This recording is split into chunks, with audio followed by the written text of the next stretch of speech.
ഇന്നത്തെ സുവിശേഷത്തിലെ ഈശോ പറയുകയാണ്, ഭൂമിയിൽ പാപങ്ങൾ ക്ഷമിക്കാനായിട്ട് മനുഷ്യപുത്രന് അധികാരമുണ്ടെന്ന് നിങ്ങൾ അറിയേണ്ടതിന് ഞാൻ ഈ തളർവാദ രോഗിയോട് പറയുന്നു, എഴുന്നേറ്റ് കിടക്കുകയും അടുത്ത് വീട്ടിലേക്ക് പോകുക എന്ന് പറയുകയാണ്. സ്നേഹമുള്ളവരെ, ഇന്നത്തെ സുവിശേഷത്തിലെ ഈ ഒരു ഇൻസിഡന്റിലൂടെ ഈശോ നമ്മളെ ഓർമ്മിപ്പിക്കുന്ന വലിയൊരു കാര്യമുണ്ട്. എന്താണത്?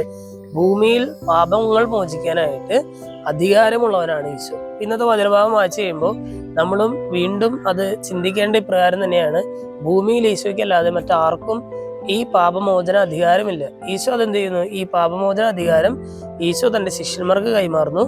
ആ ശിഷ്യന്മാരുടെ പിൻഗാമികളായിട്ട് ഇന്ന് സഭയില് വൈദികരിലൂടെ ഈ പാപമോചന അധികാരം ഈശോയുടെ നാമത്തില് അത് ഇന്നും ഇങ്ങനെ അനുവർത്തിച്ചുകൊണ്ടിരിക്കുകയാണ് എന്നുള്ളതാണ്. അല്ലെങ്കിൽ അത് ഇന്നും നമ്മളിങ്ങനെ ഉപയോഗിച്ചുകൊണ്ടിരിക്കുകയാണ്.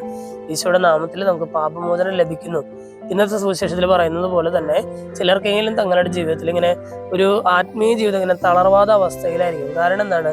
തങ്ങളുടെ ജീവിതത്തിലെ വലിയ വലിയ പാപങ്ങൾ കാരണം ആത്മീയ ജീവിതം ഇങ്ങനെ ഒരുപക്ഷെ ഇങ്ങനെ തളർന്നു കിടക്കുകയായിരിക്കും.